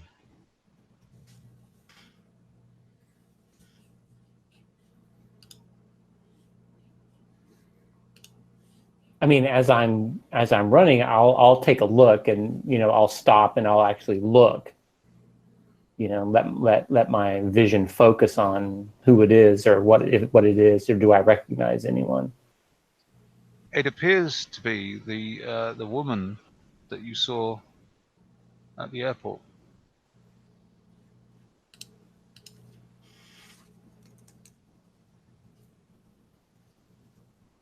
What's Winston doing right now? He is continuing to bark over your shoulder. What about when I look at the woman and I kind of point him in the direction of the woman? What's his reaction to her? He's still trying to struggle to bark behind you. Mm-hmm. I'm actually going to head toward the woman. Okay. She's standing on the edge of the trees, Mm-hmm.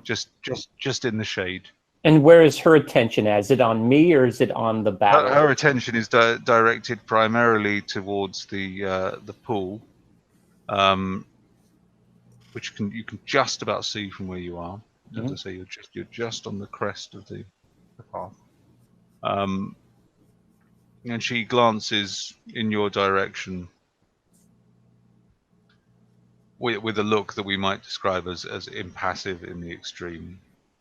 There's no hint of emotion or concern on her face Mhm. when she looks at you. She's just acknowledging the fact that you're there and little beyond that.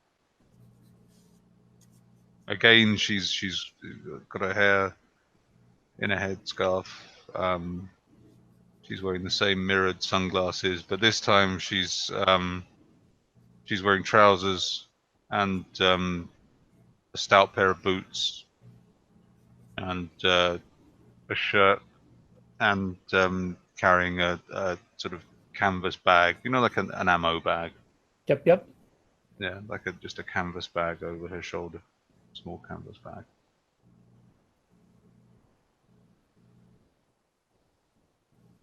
I'm heading in her direction. I'm like, listen, we've been looking for you, or some such gibberish, as I'm,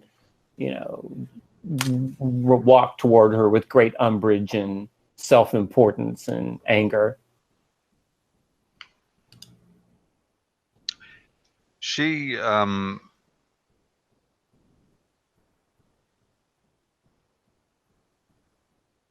looks straight at you.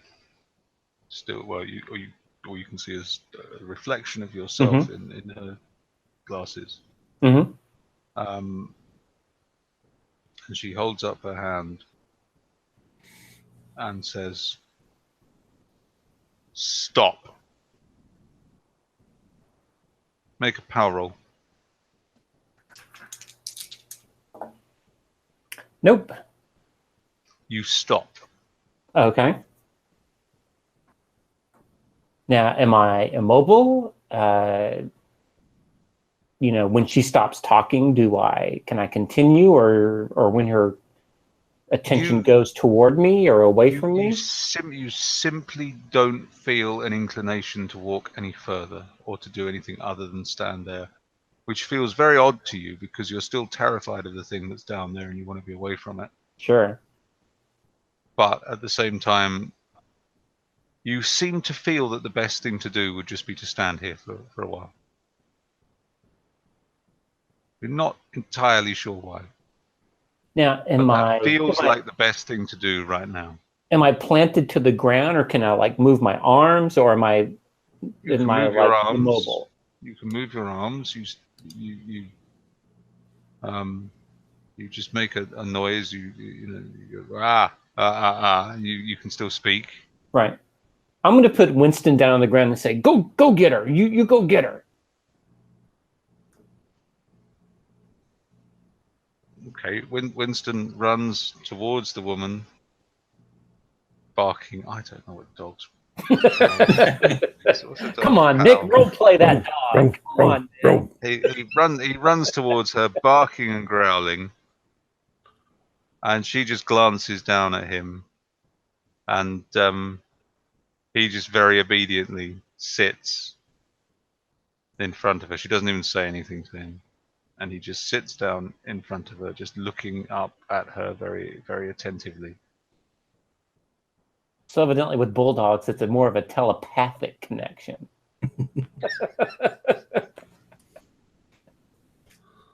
She's a witch. Yeah. Now, how long am I immobile for? Do we know? I know. I hope so. It's not that you're sort of immobile or paralyzed. You just don't feel. It's more psychological than physical. It's very subtle that you just don't feel the urge to move right now. She changed your will. Yeah, exactly. Your will is to stand still.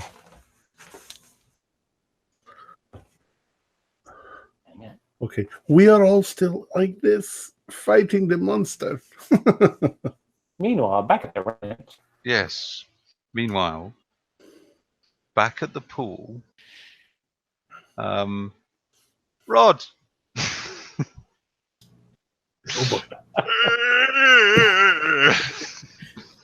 A good fight. So make another brawl roll, please. Ooh.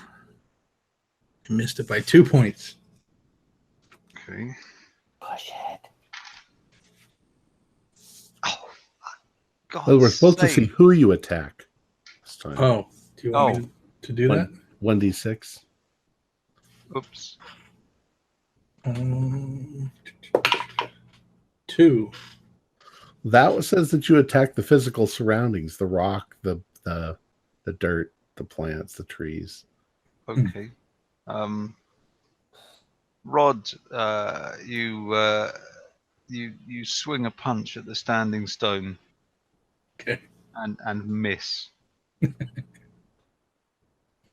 You're basically at the moment just standing there, just flailing in the air. Yeah. I'll get you. Come on, you. Oh, fucking. And probably making those noises that people who don't know how to fight make when they pretend to fight, and they go like that. And the creature looks at you and goes. Again, the creature attacks you, and the first strike just sort of misses you by quite a lot. And it misses you again. Both of its attacks miss you. It's rubbish, this creature. He's wily. You need to change dice, Mick. You're not. It doesn't expect you, I think, to start attacking the stone instead. Yeah, I've just completely thrown it. I think you're confusing the creature. I think that's what it is. It's like it works. After eons of battle, he has never seen anything like this in his life. It's the Kevin Hart, where you play the madman, the mad dog. Cam, are you continuing to throw stones at it? Yes, I am. Make another throw roll then. Gonna need a bigger stone. Nope. That one hit the pond. Throws like a girl. What about the other two? I'm suddenly emboldened by Rod's courage, and I'm gonna take my walking stick and charge at the creature and try and save my friend. So I'm charging into battle. Straight brawl style. Yep, give me a brawl roll. It is a 16. It's pretty good. It's a hard pass. A club does 1d8 plus your damage bonus if you have one. Yes. I do not have a damage bonus, but I can give you a d8 of damage. Let's see here. That is a 6. Okay. And I am thinking, at this point, this is not a demon, this is an animal, because it's having no effect on the creature. So I think I will try to hit it with my stick too, though I'm not a very strong person. Okay. Make a brawl roll, please. Brawl? Yes. Priest brawl roll. I got a 95. I'm hitting it with the stick. Swing at it with the stick and put your whole weight into it and miss and very nearly lose your footing. When I hit the creature with my pathetic D8 of damage, did it react in any way? Yes, it sort of put one of its arms up, but didn't move out of the way fast enough. So you did. I am going to yell to William, Mr. Banks. Mr. Banks, let us try and push it in the water with our sticks. All right, mate. Let's go for it. I guess we'll go for that. Well, I guess we'll when our turn comes take up, our sticks and when our turn comes up, rather than whacking at it, we'll just push our sticks on it and push it into the water. Okay. Unless Jeff wants to hit one of us, which he might. All right. Jeff is busy hitting everything but the creature right now. He's flailing around like, yeah. Stand Friendly back, guys. fire. Stand back, guys. I got this. I got this. Stand back. Okay. Turn around and punch me in the face. The creature, having been hit with the stick, the creature sort of jerks in the direction of Rod and grabs him with both of its claws Shit. and promptly disappears. Does Rod disappear? Yes. Oh, no. Now I need to do a sanity roll. Oh yes, you all need to do a sanity roll at this point. My God. Sanity rolls on the house. That one I lost. That is a big time fail. 88. If you've lost, I think 1d4. In damage or sanity? Sanity. Sanity is. Yikes. Did you want me to roll that too? You're busy right now. Okay. Yeah, you haven't got a clue what's going on right now. Yeah. It's beautiful. It's full of stars. It's full of stars. Oh, Bill, I thought the same thing at the same moment. I got it full of stars.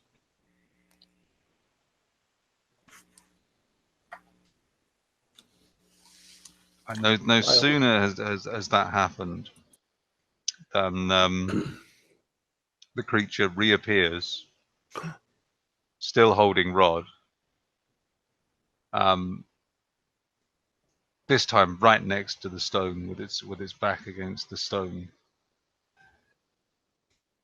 and it lets out another howl. So is it moved like 7 or 8 feet away from us? It's about 10 feet. Okay. Okay, about 10 feet farther away from us. There it is. And as it appears, it throws Rod to the ground, which it does successfully.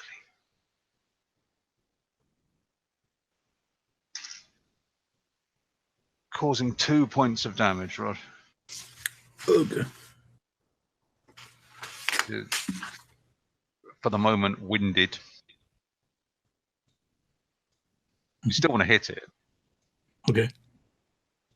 but you just sort of it's just sort of knocked the wind out of you for a moment.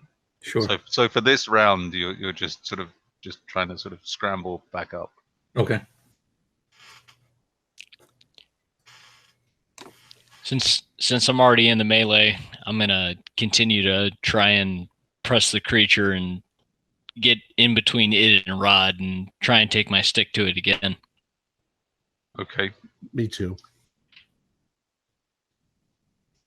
Okay. Well, yeah, it takes you about a round to close in on it. So we'll say at this point, just as you get next to it, Rod is pulling himself back up onto his feet. While they're doing that, I'm going to go ahead and look for a dead tree that I could pick up and use as a long pole. Taking their advice of wanting to push it, but have something a little bit more significant than a stick to push it with. Yeah, you find a Giant sequoia. an almost straight branch. Okay. Yeah, like a dead sapling or something like that. Not Takes one round to cut down the redwood. Another one to whittle it. But there's quite a few sticks and things. Like, Right. Kids went there all the time, like pulling things down and building forts and things. face.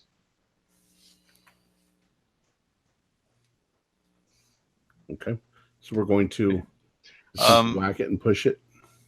I think first of all we'll do Rod first of all. Jeff, if you'd like to roll your d6 again. Sure. Just to be clear, the round that it took me to stand up, should I count that against my madness? Yes. Okay, yeah. So this Yes, is like sure. the fourth round. Number 4. That's attacking the creature. Okay. Nope, miss. Damn it, Rod. You got one job to do. He's still fighting it like this.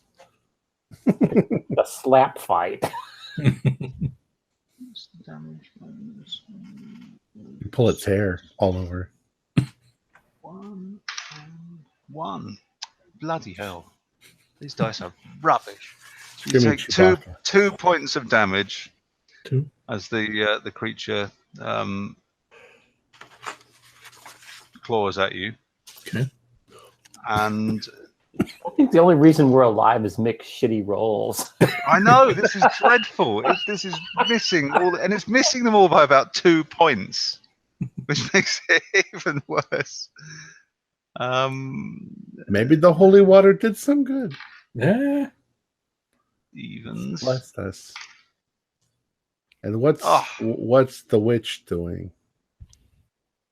And it misses. It strikes at William, but misses. You feel the waft of air in front of your face as it claws in front of your face.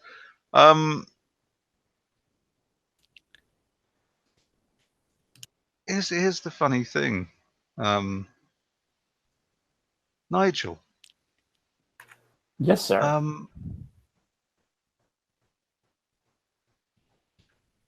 You were standing right in front of this woman, Yes.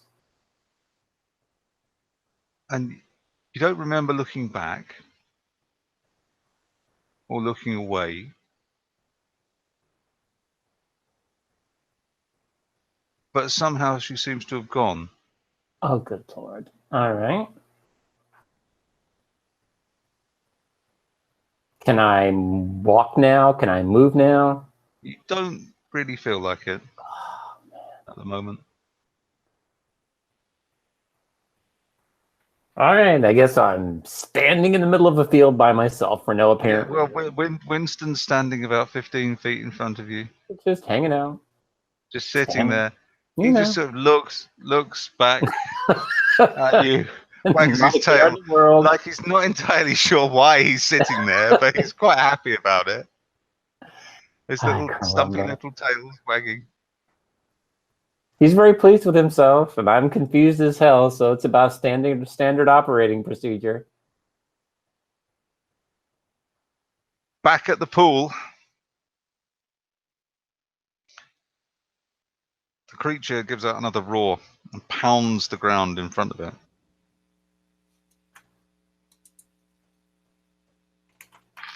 And charges at William.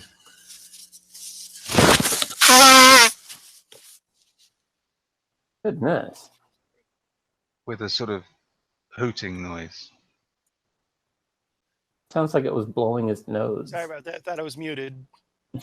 And Josh has stepped out. Just have to wait for him to come back. So while this is going on, I'm going to have a bit of music from our guest bands, Johnny Rainbow and Scoot, is his delightful lounge band. Right, Josh,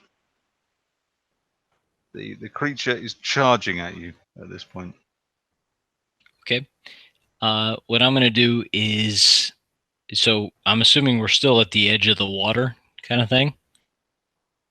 Yes. All right. So I'm going to bend down and try and grab a handful of dirt or whatever sort of sediment is around me and just throw it in the creature's face. Okay, make a throw roll.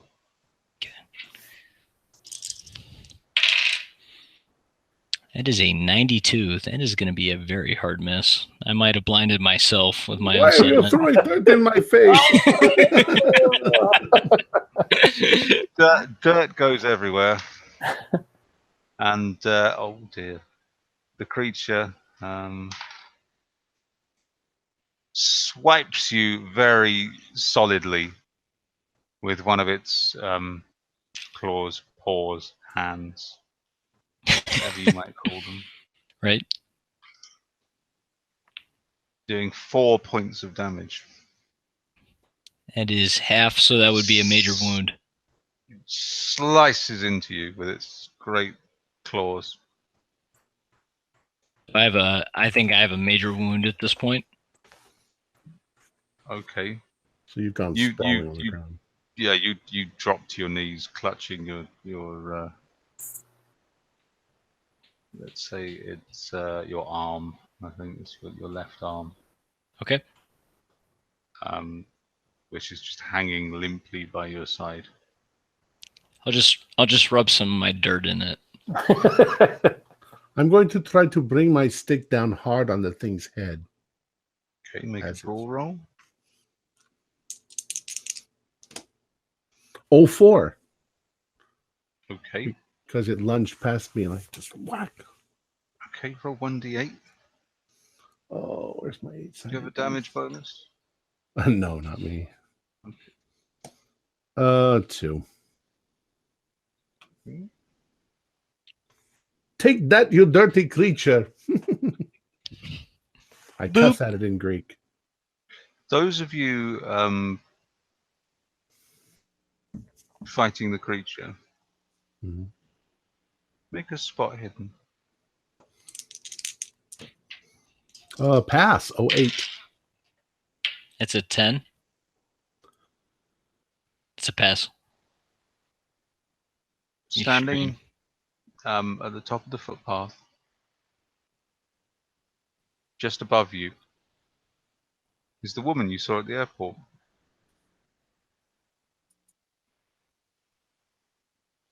But unlike when she was at the airport, this time she seems to be holding something in her hand, which is sort of the shape of a knife, but it appears to be black but shiny. Like made from obsidian. Very much so, yes. Is she still in her getup with the what you described a minute ago? Yes.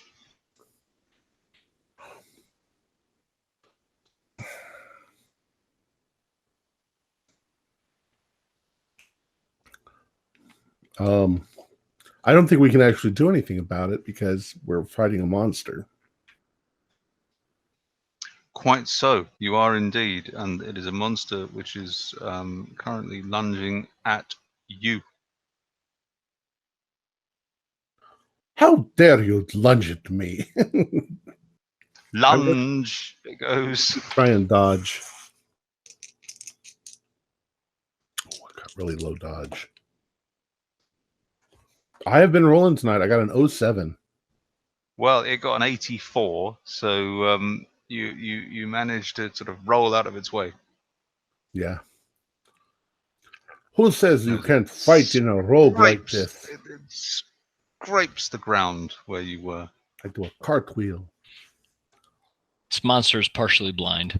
You use your traditional Greek Orthodox Orthodox. priest grasp of capoeira Yeah. Krav Maga. and roll out of the way. Nick?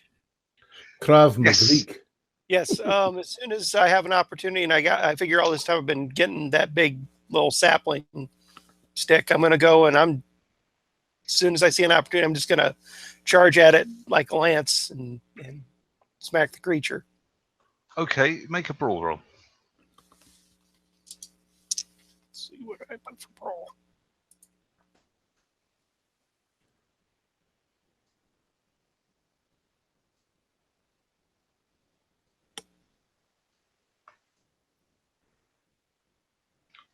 So trying to find my brawl here. It's just fight. It's also under fighting. Fighting. Got it.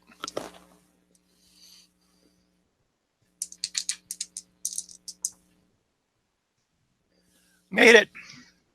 Standard success. Okay. That will be 1d8. We're going over a bit. I hope that's okay with everybody. 7 points. Big time strike. You jab it deeply into the thing's gut, and it lets out a howl. As it does so, the woman standing above you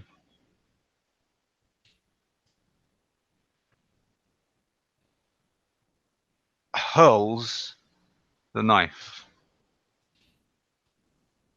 which embeds itself deeply in the creature's neck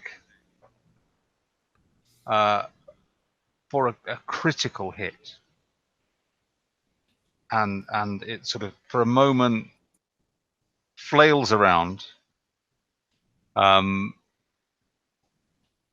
lashes out, but misses, and collapses in a heap next to the pool. Now,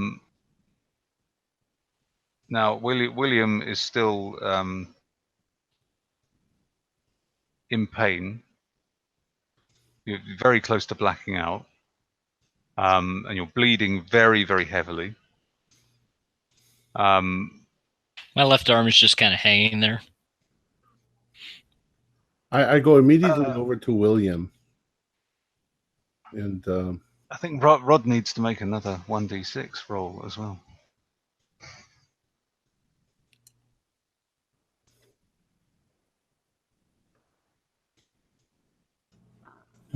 Six points.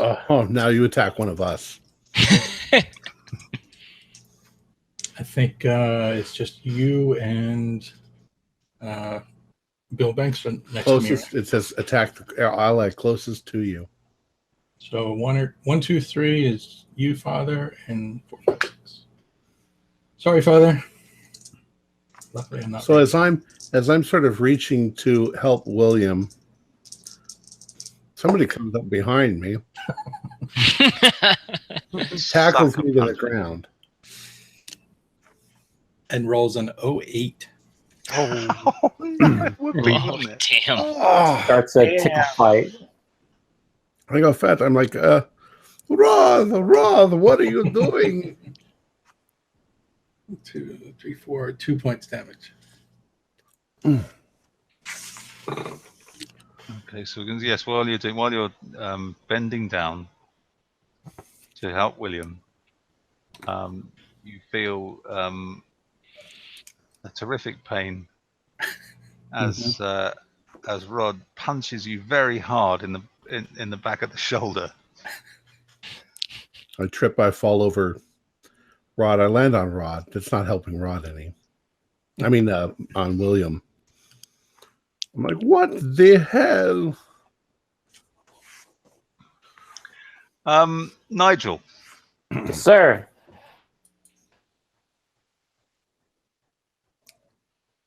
From back of the pool, you hear the sound of Father Damielos shouting out, "What the hell? What the hell?" And that's Bella. That was Bella Lugosi. In his own special ecclesiastical What the way. hell? The priests of the night. What an awful bloody racket they make. You hear the sound of Father Damielos crying out, Mm-hmm. and without even realizing that you've done it, Mm-hmm. you turn around and take a couple of steps towards the pool, and then find yourself being quite surprised that you've actually just moved. As though for a moment you'd almost forgotten how to do it. But now that you can move again, it seems, if anything, absurd to you that you couldn't just now. And so as I'm heading back toward the pool, do I see the woman? I'll just tell you, actually.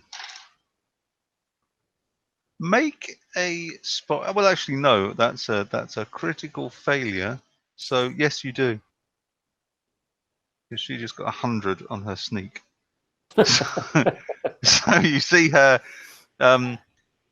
hiding behind a very small bush, very badly, and so you see her sneaking off. It's very Monty Python-esque. She's holding the bush. She's attempting to sneak but failing. So you can see her. You can see her sneaking through the undergrowth. But she's quite clearly sneaking through the undergrowth and isn't hidden from you at all. She's probably hidden from the people down at the pool. But we'll assume that she thinks that you are still... Did I see her throw the knife and... No, you were facing in the other direction. Okay, so I don't know that she's good guy, bad guy. I still think she's a bad guy. So yeah, she's just sneaking off now. I'm gonna yeah, exactly. I'm gonna actually waddle after her. You know, I say here, you come back here. You stop right where you are. Okay, and I think on that note, we should leave it for tonight. I think that's a good note to end. With Father Damielos is attending to William's wounds. Rod is still furiously attacking anyone and anything. Cam is riding the crest of a wave of glory after impaling a monstrous thing, and Nigel is pursuing a woman sneaking through the undergrowth. Excellent. And Winston is still very pleased with Winston is still just sitting there happily wagging his tail and sitting staring at nothing. It's very fitting. Okay. Good boy. Our players included Jeff Wilkins, Bill Mize, Corey Heisted, Ford Fitch, Josh Hook, and myself with Mick Swan as the Keeper of the Secrets.